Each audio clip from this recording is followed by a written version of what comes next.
Greetings, fellow YouTuber. My name is Tim.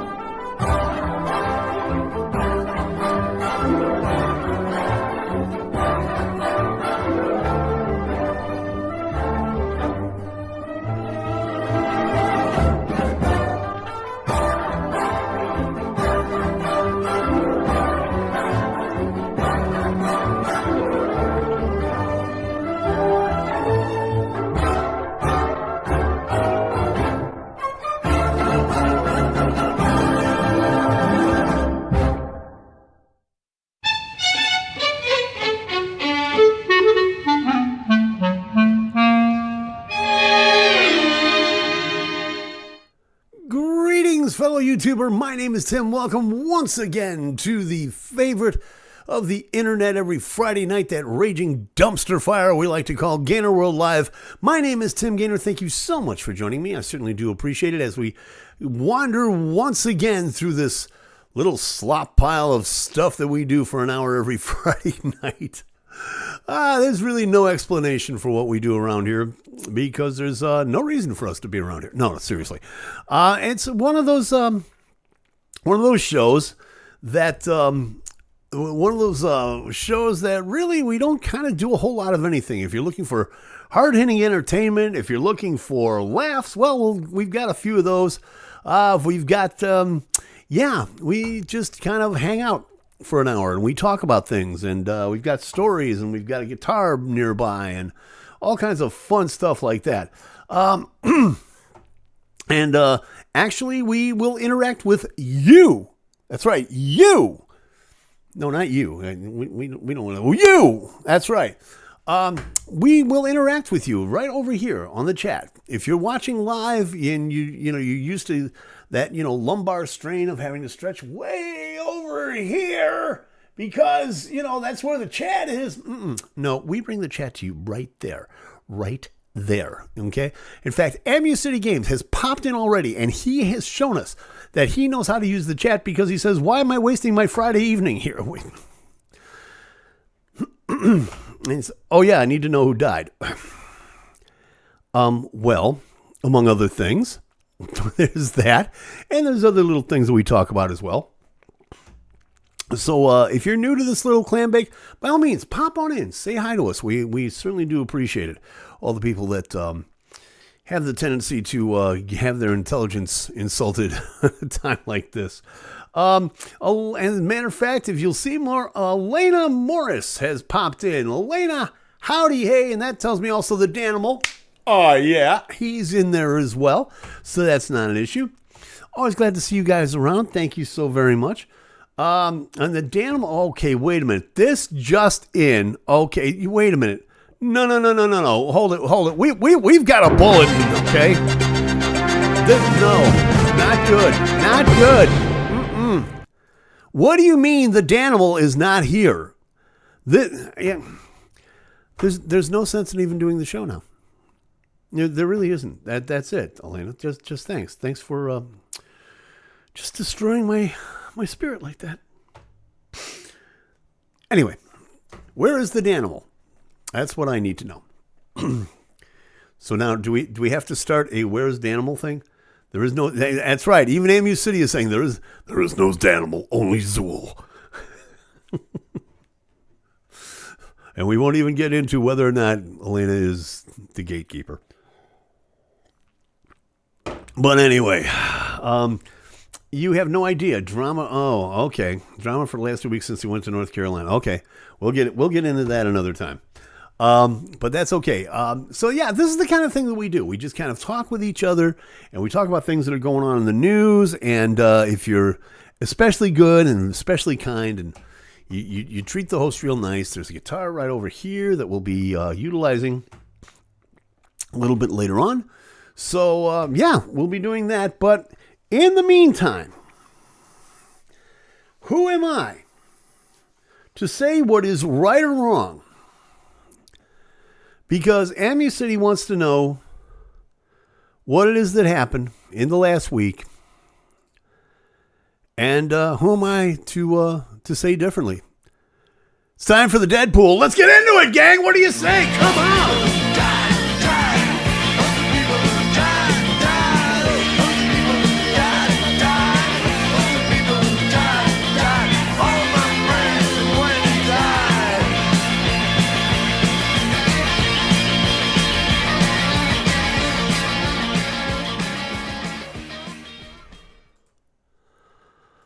You know for a fact that it has been an extreme. It was one of those weeks that as I started compiling the show, I realized, you know what, not that many people died, and then that's a good thing. And then, boy, oh boy, after Wednesday, everything just kind of went to hell in a bucket, figuratively and literally. As a matter of fact, update your Deadpool cards, ladies and gentlemen, because on the death list, the official 2023 death list, which does exist by going to deathlist.com, you will notice that in the top 10 of the death list 2023, one of the people that we lost this week actually came in at number 2. Henry Kissinger, dead at the age of 100. At his home in Connecticut, according to Rolling Stone. This is according to his consulting firm. They said in a statement. Now, I'm going to... You guys know me. I don't like to talk politics on the show. I really don't. But the reality of the situation is that because it is Henry Kissinger, and because I got the source of this news, I got from Rolling Stone. And if you have any sense of history, you realize the fact that one of the reasons Rolling Stone exists is because of the time frame of when Henry Kissinger first came into power. If you don't know who he was he started off as the Secretary of State to former President Richard Nixon. And this was during the 60s. This was during the late 60s, a time during the Vietnam War and a lot of civil unrest. And so I'm going to try to, and these are the words of Rolling Stone. These are not my words, okay? I don't like to talk politics on this show, but I'm stuck doing it this week because, well, let's face it, it is Henry Kissinger. So we'll just say, this is a direct quote from Rolling Stone. Henry Kissinger died on Wednesday at his home in Connecticut. His consulting firm said in a statement, the notorious war criminal was 100. Measuring purely by confirmed kills, the worst mass murderer ever executed by the United States was the white supremacist terrorist Timothy McVeigh. Whew.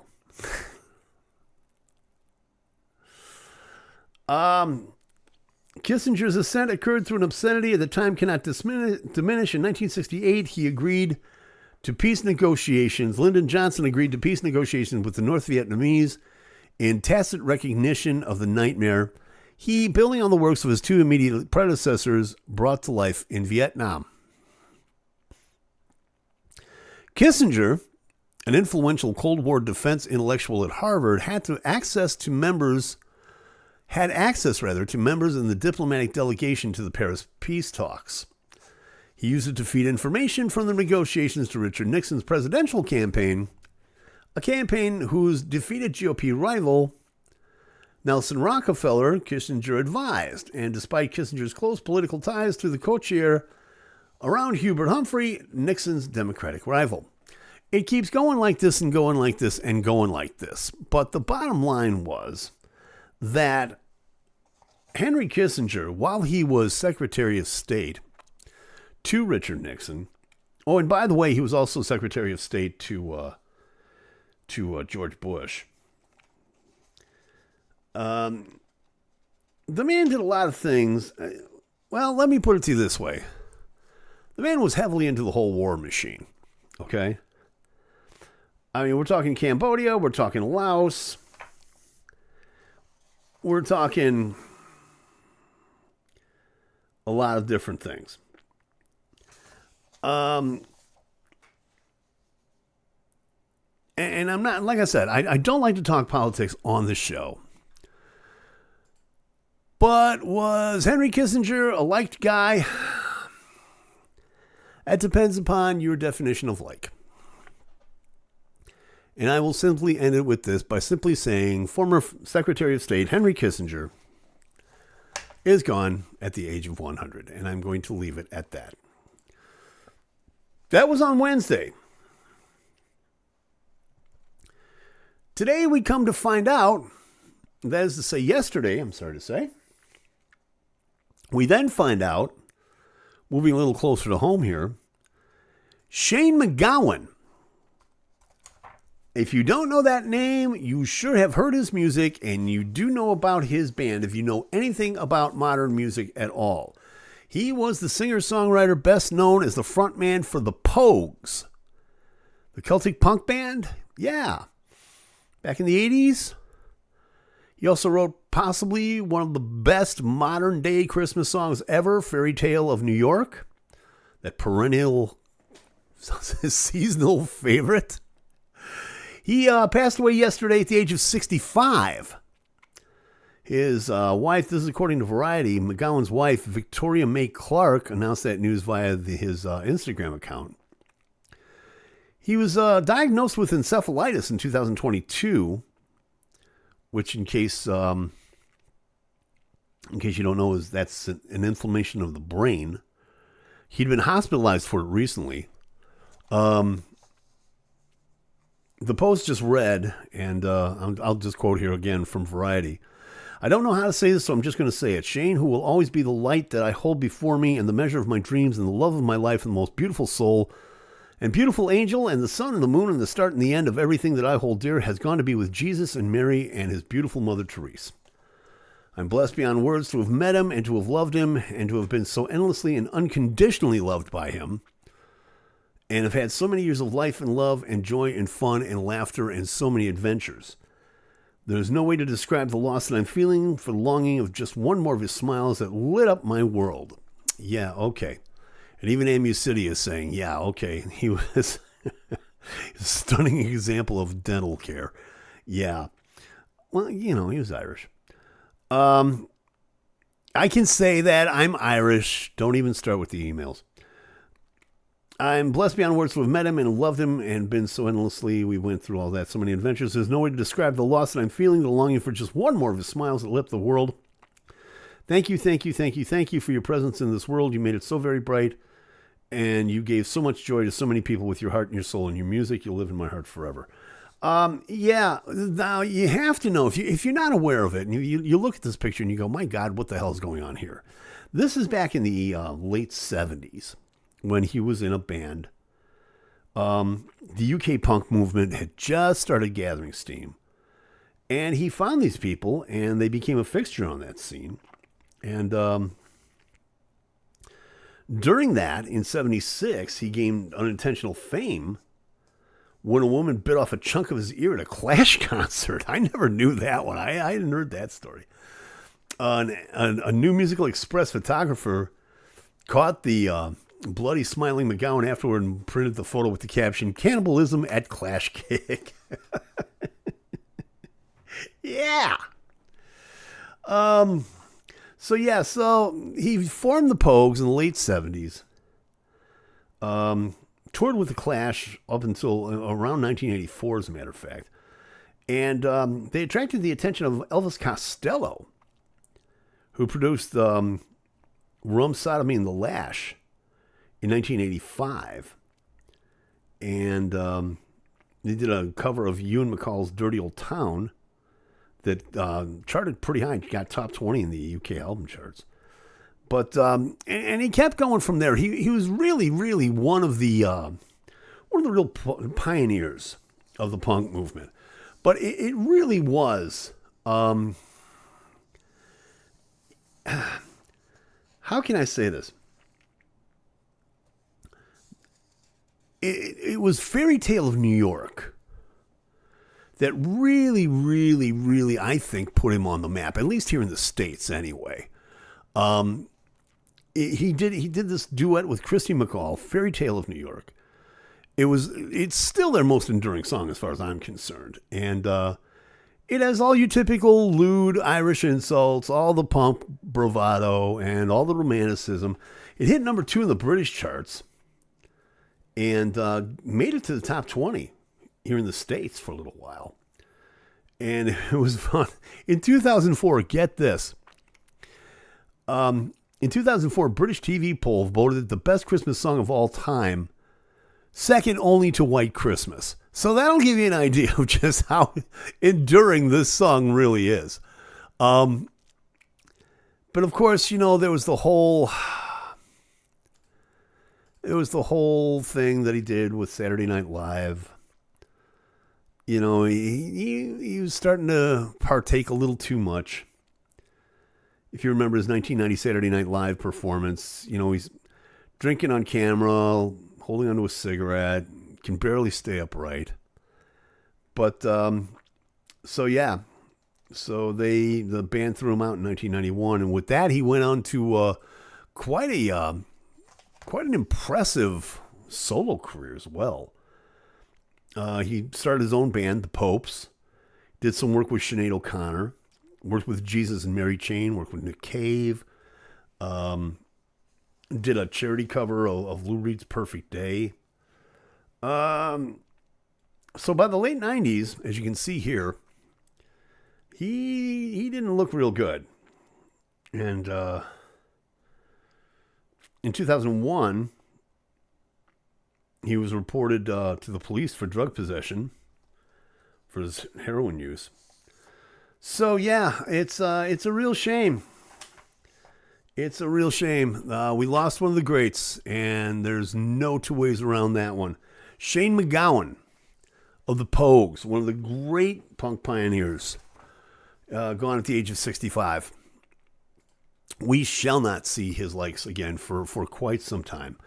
If that wasn't enough for you, we find out this morning Marty Krofft. Now, if you don't know that name alone, you will know it when I mention his brother, Sid Krofft. Yeah, now it's coming back to you, isn't it? Sid and Marty Krofft. Marty, who probably had some of the best known iconic, and let's just face it, downright psychedelic children's shows back in the 70s, the 60s and 70s. He has passed away at the age of 86. He died of kidney failure last Saturday in L.A., according to a family representative. They told this to Variety. They were known as the Kings of Saturday Morning. They also produced, and I did not know this, I'd forgotten about this actually. They had done a couple of primetime shows as well, including, but not limited to, Donnie and Marie. You heard me, I said Donnie and Marie, and Barbara Mandrell and the Mandrell Sisters.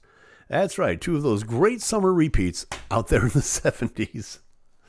Now, you may not know this, but they got their starts. Sid and Marty got their starts as costume designers for, get ready for this, the Banana Splits. Yes, those costumes of Fleagle, Bingo, Drooper, and Snorky. Yes, those were actual names of the characters. Yes, it was the 60s. Yes, I'm sure it was all drug infused. Yeah, they designed the costumes for them. And then they moved on from there to produce this little thing that some people recognize. Amu City, right off the top, he knew exactly where I was going with this. And right after the Banana Splits Adventure Hour, they went on to produce this little thing that they called HR Puffin Stuff. It was, in fact, a half-hour live-action show with all the characters that you see here, except the two in the middle. That's actually Sid and Marty.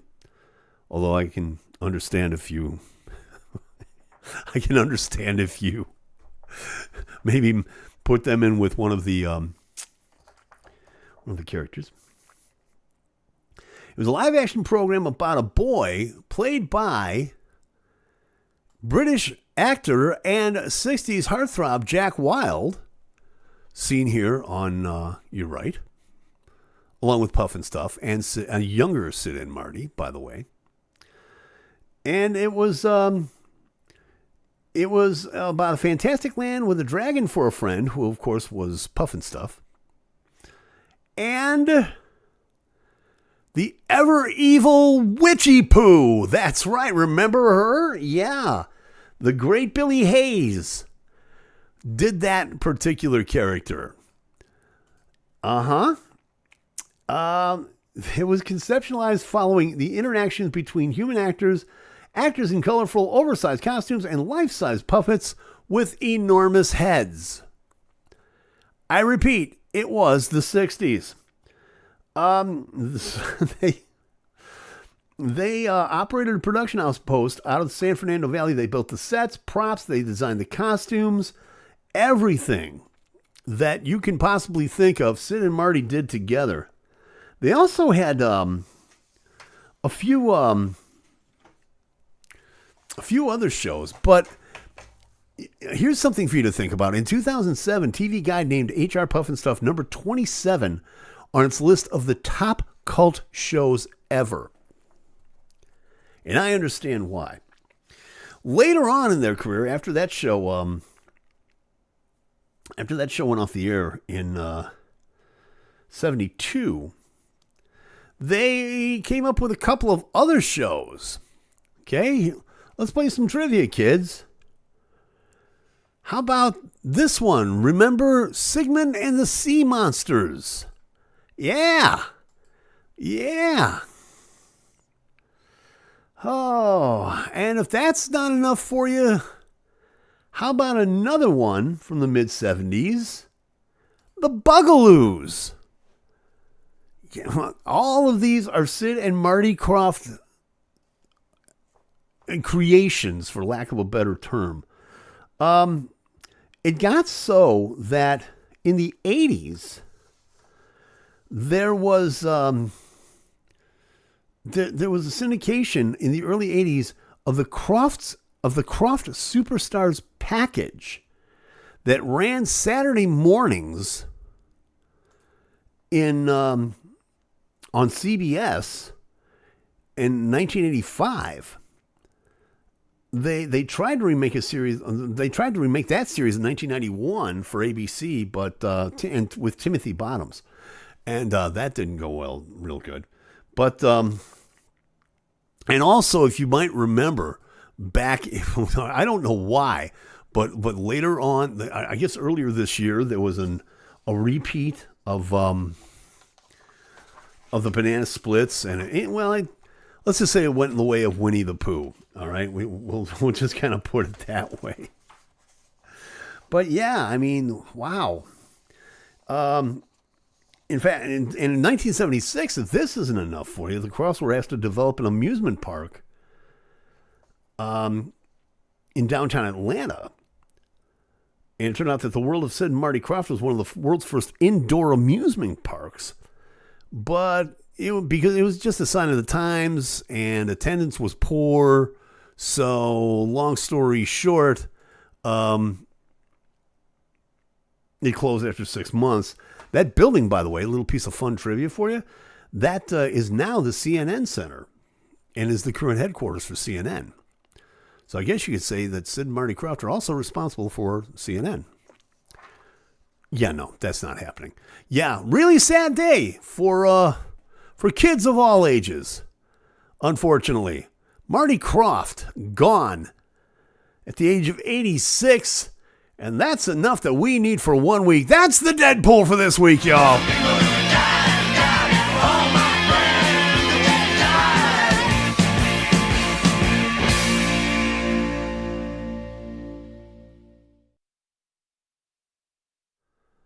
So yeah, kind of yeah.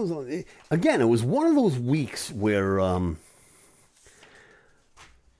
I start trying to assemble the show like late Tuesday night, early Wednesday morning. Just kind of see, what can we talk about and things like that.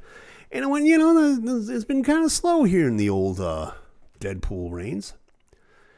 And we lost number 2. I won't say that I'm sad about it, but we'll just kind of take it from there. Any old who. We've also got, before we take a break, let's get into this. We've got an update on that burning question that I know you, fellow YouTuber, are. Oh wait, let's check the tote board because Amu City's in here and he's talking real nice. Yeah, he's bummed that HR Puffin stuff is dead. Which, happens to even the best dragons. I'm convinced they were puffing some stuff when they came up with the concept for that show. Hey, come on now. There you go. And he said, the little bugaloo in the middle is the stuff of nightmares.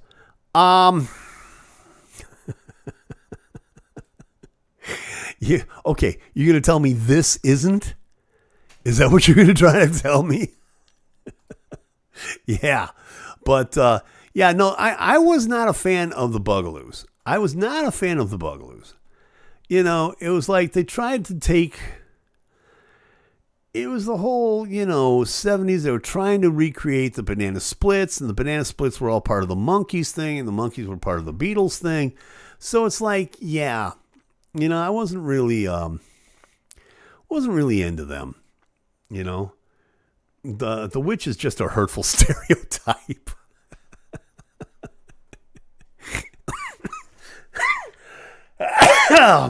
I don't know. Come on. There's no Margaret Hamilton resemblance there. Do you think? Huh?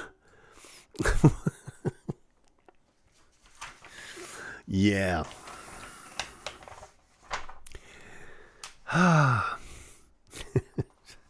We should be kinder to witches. I know, you're right. But anyway, we do have an update right about here of course, the burning question that is on everybody's lips besides your kiss, which is on my lips. Watch this segue. We're going to find out this week what happened to what the heck is going on with Hall & Oates. Well, last week we reported that Daryl Hall had put out a restraining order against John Oates over a court filing which was sealed. So we found out a little bit more about this.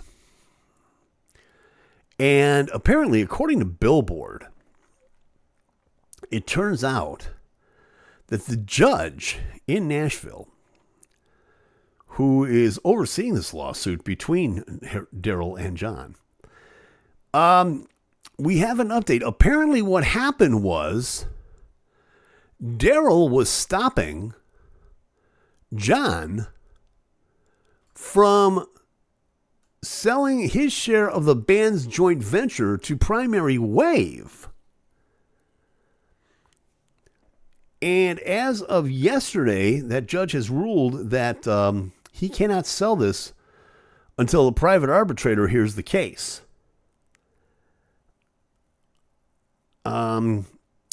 Just hours after attorneys for the two singers squared off in court, Chancellor Russell Perkins agreed to extend an existing restraining order that's been blocking John from selling his share of their joint venture, it says here, to industry heavyweight Primary Wave. So without such an order in place, Perkins ruled that Hall might face the irreparable harm of the sale being finalized before he's able to prove his claim that the deal violates the terms of their partnership deal. Apparently Apparently, Perkins wrote in the filing, quote, if the transfer goes forward before the arbitrator has an opportunity to consider and rule the plaintiff's application for interim injunction relief in the arbitration, it could then be, as a practical matter, render as much of relief plaintiffs are seeking in the arbitration ineffectual. What does that mean to you and me? It means that Daryl's pissed. That's what it means. So this new restraining order is barring John from completing his sale of Primary Wave until February, or until an arbitrator can decide whether to impose a similar restraining order, whichever comes first. Neither side, of course, has commented as of yesterday. But, yeah, apparently John wants out. John say, yeah, and Daryl say, nope, no can do. I can't go for that. The case started out under seal, but it has turned increasingly public, according to Billboard, and increasingly nasty. On Wednesday, Daryl has said, and this is a quote, he had been blindsided by the Primary Wave deal and called it the, quote, ultimate partnership betrayal of his former partner. Respectfully, he must be stopped from this latest wrongdoing or his malicious conduct reined in once and for all, according to Daryl. And then hours later, of course, John had a little bit to say about that. John Oates said in his own declaration that he was, quote, tremendously disappointed that Daryl would make such inflammatory, outlandish, and inaccurate statements about him, saying, quote, from Billboard, I can only say that Daryl's accusations and I breached our agreement, went behind his back, acted in bad faith, and the like are not true. So the case is now going to head to private arbitration. And the arbitrator has already been selected, but the initial hearing hasn't been scheduled for that. So, yeah, we'll see, I guess, what's going to happen. Huh? Will he be a man-eater? Will John Oates turn into a rich bitch? We don't know. We don't know. Lots of things going on in that world, and we'll definitely keep you abreast of that situation, that's for sure. Checking the tote board here, checking the chat. Elena is saying, hey, I know this isn't your style, but the Danimal keeps track of birthdays. I can keep track of birthdays. I don't know what you're talking about. That's fine with me. There's a famous solo artist who has a birthday today. And Dan would call her if he could. Okay, I do not know who this person is. You're going to have to let me in on that one. And I think that would be... yeah. We need to talk to the Danimal about that wonderful word that we need to learn very quickly in life. It's called stalking. Just saying. But it's okay. I understand. It's not an issue. Anyway, I tell you what we'll do here. Let's take a break, and then I'll come back. We might even reach for the guitar. And, yeah, there is a reunion on the horizon.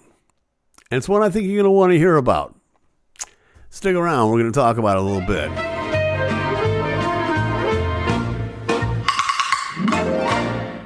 This is Classic Christmas. I wish it could be Christmas forever.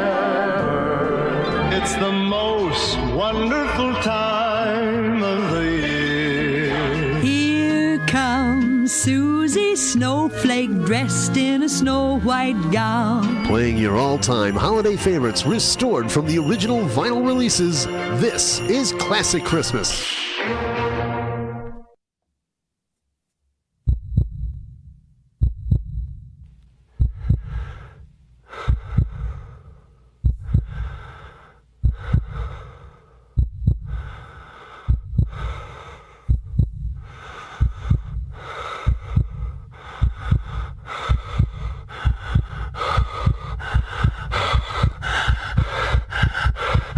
I remember everything!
Yes, and what a great Christmas present that would make for that special someone in your life, huh? Just saying. Find out for yourself. Don't just take my word for it. Find out for yourself. Head over to timgainer.com. Pick up a copy of the album that's sweeping the nation, Honor Among Thieves. You'll be awful glad you did. And while you're at it, when we are done with this, well, there's a few things that are going on. First off, what I would tell you is that as soon as we're done with this, at 9 o'clock Eastern, 8 o'clock Central, head quick like a bunny over to Hugs 24/7 Radio, the home of the unsigned artists, because Cyrus Gray will have the Hugs Top 10 Countdown going on. The top 10 unsigned independent artists from around the world, as well as the Shockwave by Violet Ray. That's going on at 10 right after that. She'll be giving all new submissions, all new artists to the Hugs catalog. And then, when you're done with that, rush quick like a bunny over to ClassicChristmas.com. Your all-time holiday favorites restored from the original vinyl releases.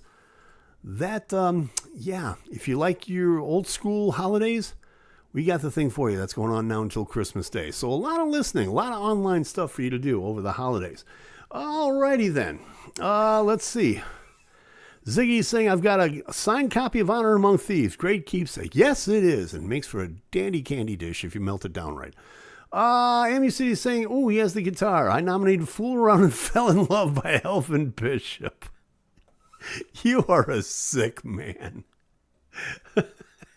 What's wrong with you, son? What's wrong with you? No, I'm just going to kind of, we're just going to kind of do the usual thing here and see what happens. One of my favorites, I play this every now and then, and I enjoy it because, well, I can. So there's that.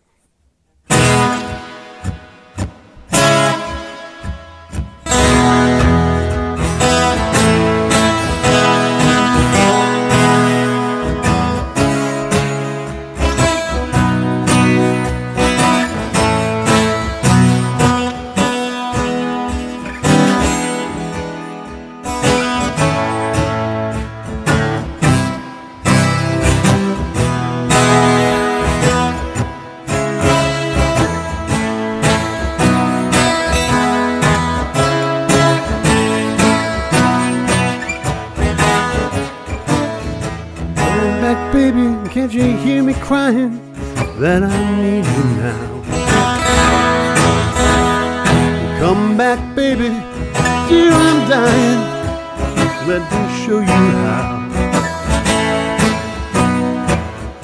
Broken hearted and I'm sinking fast. When I first got started, I was sure it was gonna last. Cause good times got to roll until they roll right past. Say, honey, come on back home to me. These lovesick blues are killing me. Woke up this morning with the blues all around, darkened up my sky. Late through the dawn, but the day come and saved me, and it caught my eye. Made me special and you made me crawl.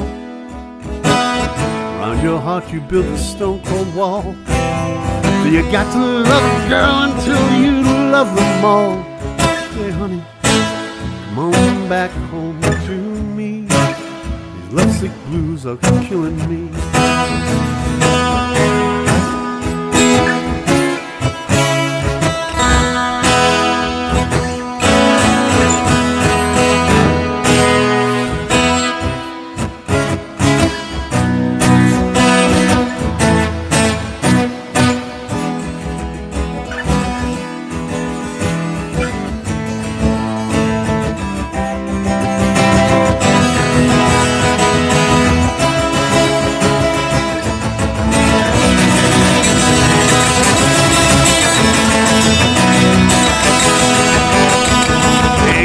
back, baby, don't you hear me crying that I need you now. Come back, baby, dear, I'm dying. Let me show you how. Broken hearted and I'm sinking fast. When I first got started, I was sure we was gonna last. The good times got to roll until they roll right past. Hey honey, come on back home to me. These lovesick blues are killing me. Hey honey, come on back home to me. These lovesick blues are killing me.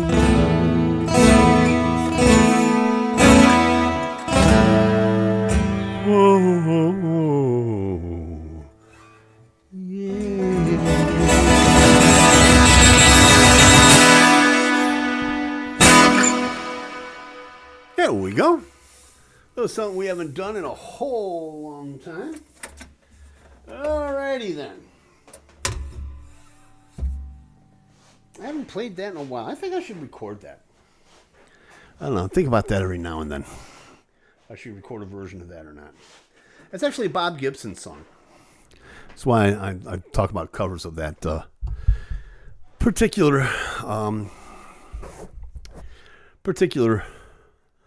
piece, that little ditty, the composition, if you will.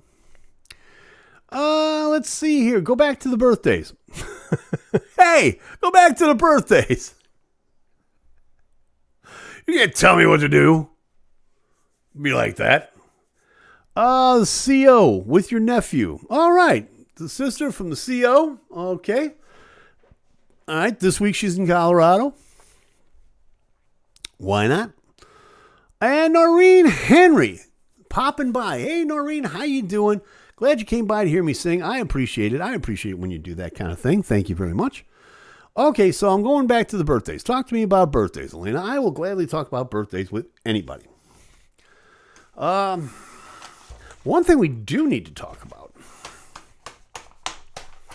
and this is important. Yes, from a distance. I understand who you're talking about. I believe you're talking about Bette Midler. Got it. And he's going to call her. Yeah. That is not going to end well. I'll tell you right now. Mainly because, well, Bette is, she's a personable human being. I've never met her myself, but I do know that she has a lot of influence. And I do know that, well, let me put it to you this way. You'll either see the sheriff's police at your front door or two really big guys. And I don't want to see the Danimal losing the use of his phone and possibly his left arm. I'm just saying. One thing that I think we all can agree on, though, as long as we're talking about it, and this is important. This is important. Noreen says that I've met her. She is tiny, really. She's tiny. She's saying what? She's saying she's short? She's little? She ain't thin. No. I've seen pictures of her in her early days. God was very generous to her. I mean, we're talking Dolly generous, okay? I'm just saying. Noreen says, but very funny. I believe that. I believe that she's, like I said, I've seen her stand-up routine. She's very good. I'm a fan. I'll say that. You know who else I'm a fan of? And I know you are too, fellow YouTuber. I know that you are ready for this. We've had quite a year musically. Let's face it. This is the year. We had the Stones put out a new album. The Beatles released their last recording. What century is it? Hard to say, but there's only one thing that can top all of this. One band that could top them all. I'm talking about the heaviest. I'm talking about the most evil, the most sadistic. Are you ready for the return of Spinal Tap? Yes, it is true.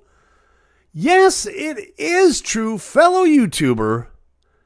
Believe it or not. According to our friends at Metal Injection, this is Spinal Tap. Possibly the greatest rock and roll movie of all time is going to make its triumphant return in 2024. According to Metal Injection, Rob Reiner has confirmed that yes, Nigel Tufnell, David St. Hubbins, and Derek Smalls are all going to be there. That's right. Christopher Guest, Michael McKean, and Harry Shearer have all agreed to reprise their roles. Rob has said during an appearance on the Richard Herring podcast, he has said, and this is a quote from Metal Injection, we're making a sequel. We're going to start shooting at the end of February, and everyone is back. Yes. The story, according to Rob, now again, this is just, I don't know if this is the final storyline or not, but I can tell you this. According to Metal Injection, Rob said on the Richard Herring podcast, they played Albert Hall, they played Wembley Stadium, they played all over the country, they played all over Europe, and haven't spent any time together recently. The idea was that Ian Faith, their manager, passed away. Which makes sense because the reality of the situation, Tony Hendra, the great Tony Hendra, who played that part, passed away. So, in the story, Ian's widow inherited a contract that said that Spinal Tap owed them one more concert. And she was going to sue them if they didn't. So you've got all these years, you've got all this bad blood going in within the tap, and they're thrown back together, they're forced to deal with each other and play this concert. Rob has said he's back playing Marty DeBurgi. The band was upset with the first film. They thought I did a hatchet job, and this was my chance to redeem myself. I'm such a big fan. I felt bad that they didn't like what they saw in the first film. When I heard they might get back together, I was a visiting adjunct teacher's helper at the Edwood School of Cinematic Arts. You gotta be kidding me. You gotta be kidding me. I drop everything to document the final concert. Now, that's just the tip of the iceberg, okay? The other part of this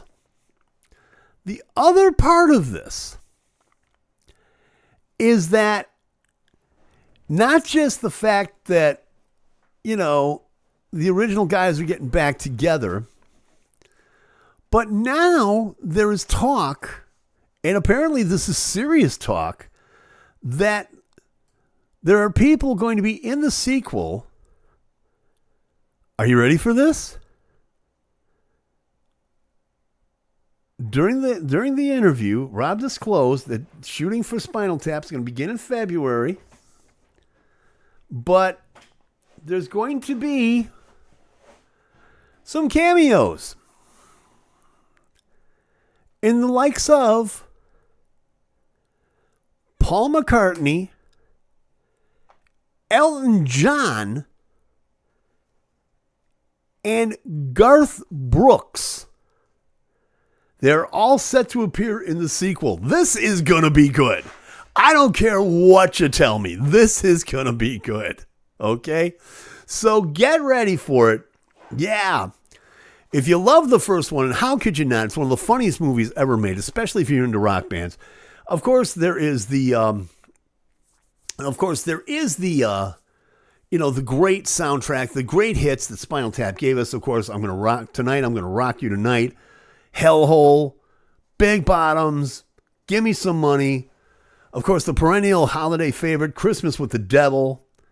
Harry Shearer noted in a 2001 interview, quote, Spinal Tap was never supposed to be an incompetent band. To us, it was more a mediocre band. They could play. It was more that they made awful choices, and it was a satire of their choices. In the movie, the idea was that they'd stuck around for a depressingly long time without ever making it or getting booted out. So if you look at it that way, they've been flailing away ever since. You better believe it. Get ready for it, world. Get ready. It is the return of Spinal Tap. I am down for this. I am completely down for this.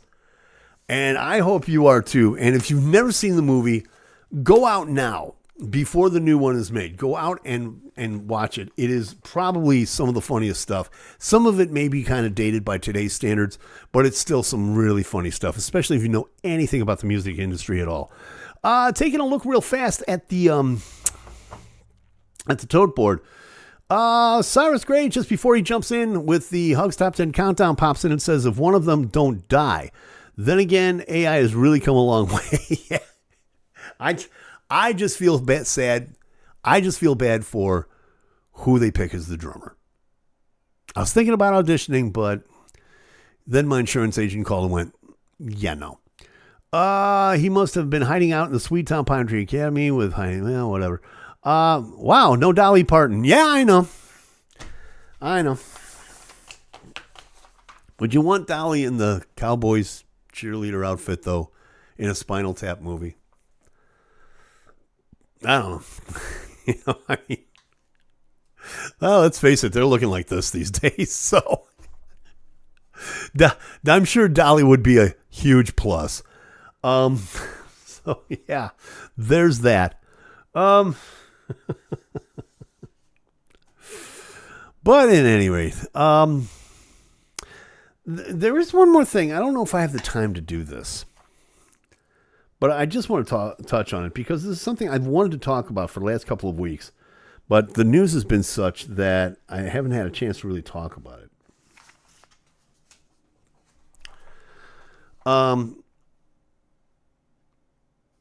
I know you have shoes. You have shoes that are older than them. No. I throw out my shoes. No. Maybe one or two, but I'm not going to mention it. When it comes to dumb lists in music, let's face it, you can't get any dumber than the folks at Rolling Stone. Now, don't get me wrong. I love Rolling Stone. It is one of my it has been since I was a kid, one of my favorite magazines. They have tried really hard to try to stay underground by trying to be mainstream at the same time. Sometimes it works, sometimes it doesn't.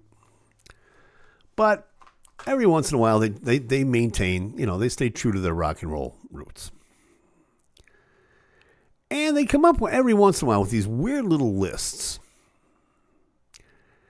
And this list in this case has to do with the 250. Well, here, let me put it to you this way. They published their original list, a list in 2011 of the 100 greatest guitarists of all time. It was compiled by a panel of musicians, a lot of classic rockers, as I'm sure you can understand. So they made a new list, and they expanded it to 250. And it was made by the editors and the writers of Rolling Stone. And their only instrumental criteria, get this now, was that you had to be a guitarist. You had to be a six-string player. They tended to value, now this is according to the introduction from the list from Rolling Stone.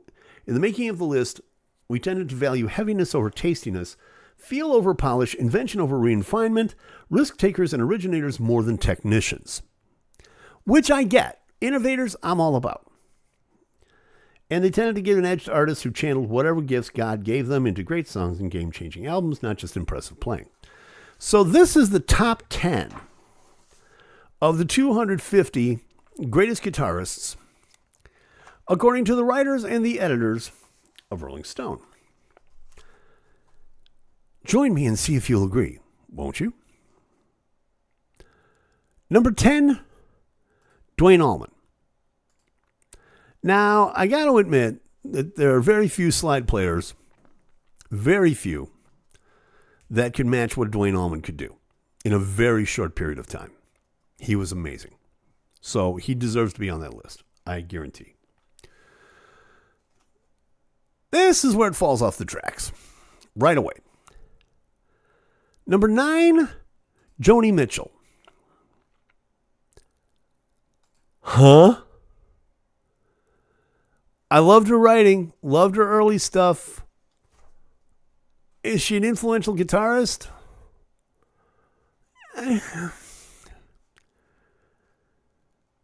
Number 8, B.B. King. Now that I can understand, because B.B. pretty much taught himself and he was pretty cool with all that. Number 7, I have a hard time with, but I understand why. Number 7, Nile Rodgers. Good times. Live freak, say chic. Okay, whatever. Number 6, I understand too. Sister Rosetta Tharpe. Okay. She kind of was one of those Christian rockers who celebrated rock and roll, and she kind of innovated it, so I'll get into that. That's not a problem. Number 5, Jeff Beck. Self-explanatory. Come on. Again, not sure about this one. Why at number 4? Only number 4, Eddie Van Halen. Should be up there in the top 3 as far as I'm concerned. You want to talk about innovation? Brother, please. Number 3, Jimmy Page. Okay. He could shred for his time. Number 2, Chuck Berry. If it wasn't for Chuck, we wouldn't have rock and roll guitar. I agree. And of course, number 1 being Jimi Hendrix. If it wasn't for Jimi Hendrix, But see, the way I look at this, if it wasn't for Chuck Berry, Jimi Hendrix wouldn't be here. That's the way I look at that. Okay? So, you can say whatever you want about that. And unfortunately, because of time, I can't get into the rest of them. There's a few here that are on the list that I agree with. There's a few that I just kind of, shake my fist and just kind of go, what the heck are you guys talking about? But go check it out. It's on the Rolling Stone website, rollingstone.com. The 250 greatest guitarists of all time, allegedly, according to Rolling Stone. So, that being said, that looks like we can pretty much wrap it up from here. Don't forget, coming up right after this, Hugs 24/7 Radio, hugs at WRGG.com. Cyrus Gray's got the top 10 countdown, and that's followed by the Shockwave by Violet Ray. That's coming up right after that. So make sure you get over there and check that out, won't you? In the meantime, I really appreciated time for this gainer to get up and go. Thank you so much for joining me. I really do appreciate it. Tell your friends we're on the drive for 500, because I get bored real easy. Check it out for yourself. I appreciate it. Thank you very much for joining me. Be good to yourselves. Be good to each other. Like, subscribe, do all that YouTube stuff. In other words, if you like it, hey, you know what to do. We out. We'll see you next week. Bye.